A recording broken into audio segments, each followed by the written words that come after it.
Olá, meus amados, que a graça e que a paz do Senhor Jesus Cristo seja com todos. Pastor Ademir que nos fala, é uma satisfação estar aqui mais uma vez com todos os nossos amados irmãos.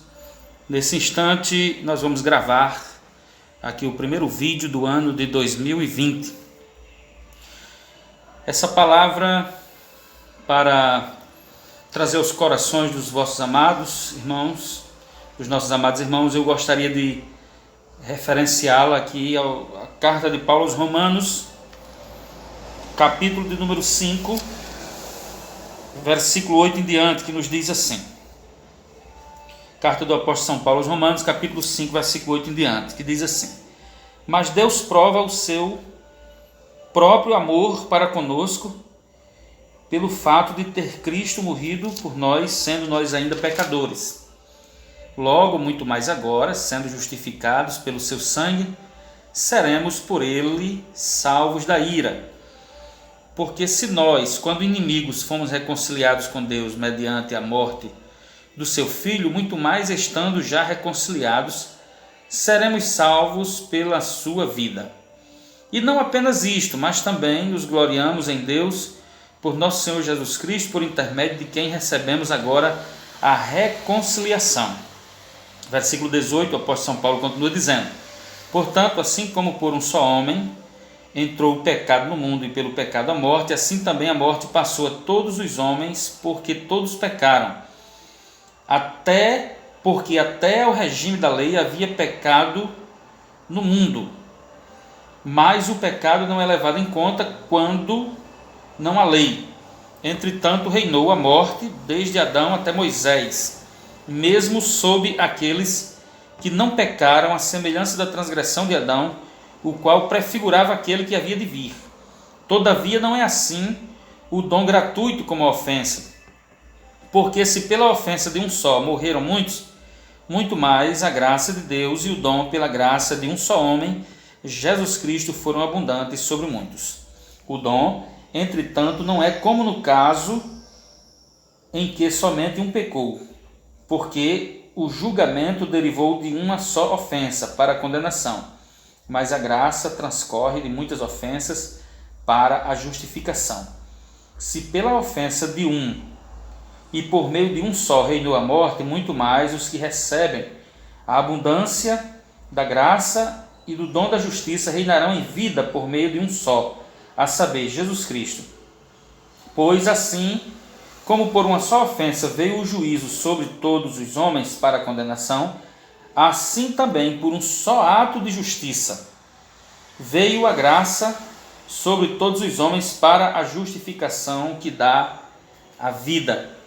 Porque como pela desobediência de um só muitos se tornaram pecadores, assim também por meio da obediência de um só muitos se tornaram justos. Sobreveio a lei para que avultasse a ofensa, mas onde abundou o pecado, superabundou a graça, a fim de que, como o pecado reinou pela morte, assim também reinasse a graça pela justiça para a vida eterna, mediante Jesus Cristo nosso Senhor.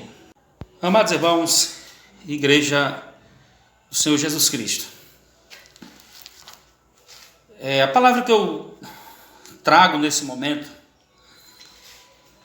é uma palavra muito esclarecedora no campo da soteriologia bíblica, no campo da salvação. É uma das coisas que tem me inquietado, nos dias de hoje. Eu acredito que eu fico até transpirando. Eu até transpiro quando eu falo desse assunto, porque está me deixando muito nervoso esse assunto. E eu, muito nervoso e preocupado, e eu não estou mais aguentando de olhar vídeos na internet, de abrir vídeos no YouTube e está vendo todos os dias pregadores cometendo o mesmo erro, deturpando a palavra de Deus, a troco de quê? A troco de quê? Os irmãos vão entender quando eu começar a falar. Eu sei que eu estou arrodeando muito, fazendo um arrodeio muito grande para tocar no assunto, mas eu vou falar para os irmãos. Queridos, eu queria já começar a dizer aos pregadores,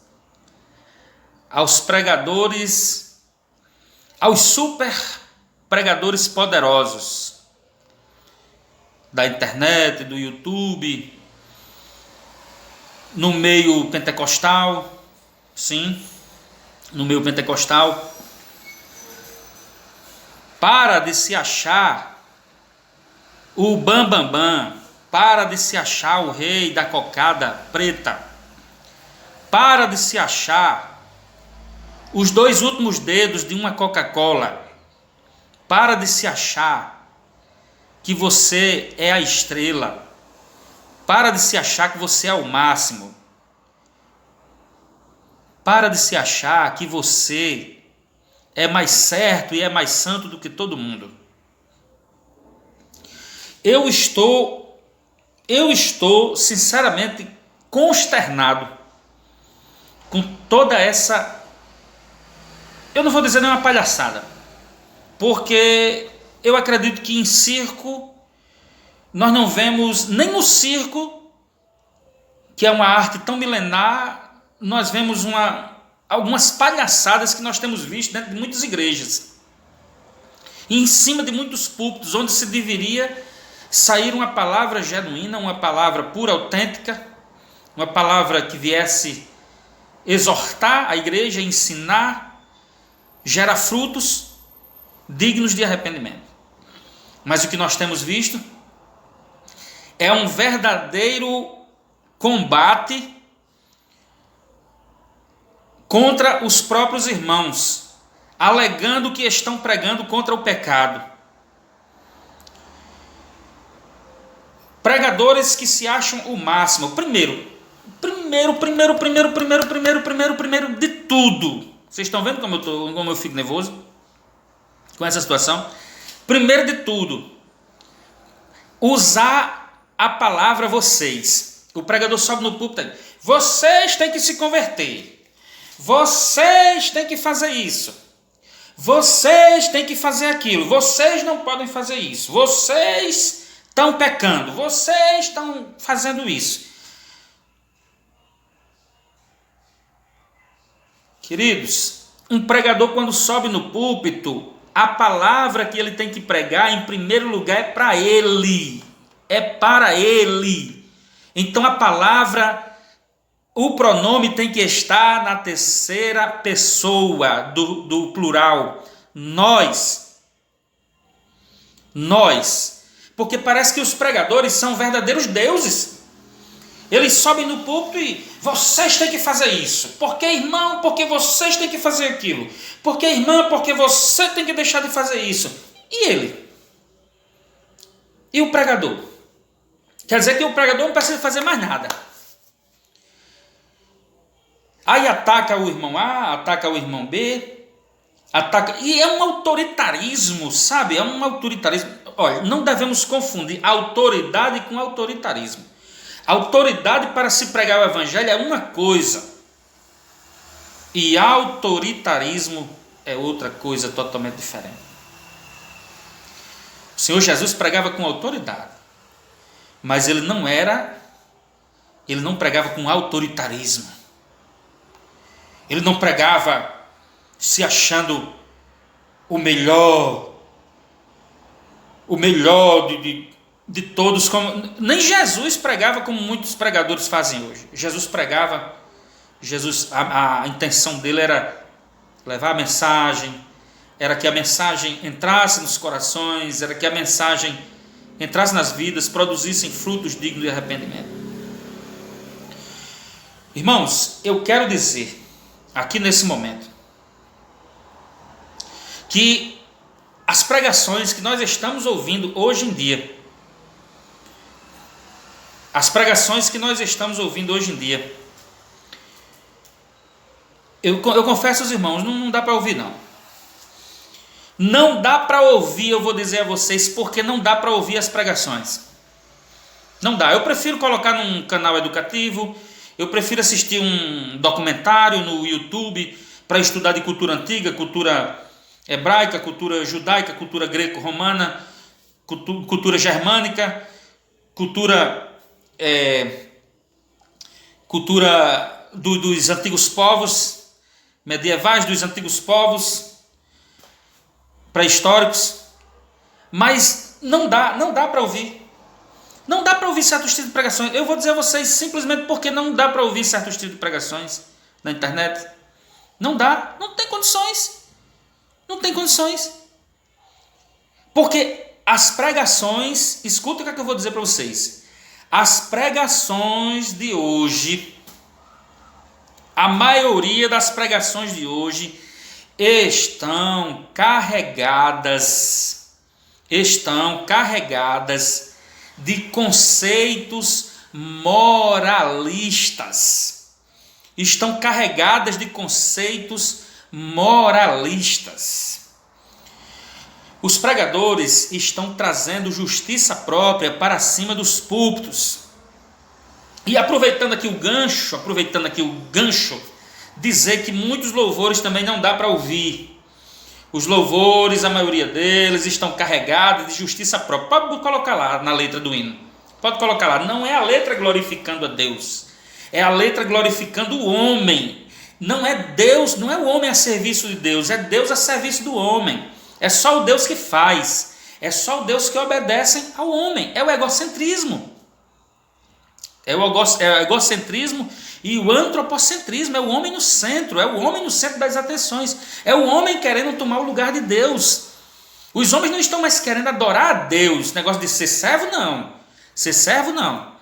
Eu tenho até outros vídeos também que eu tenho aí que eu bato muito nessa tecla também.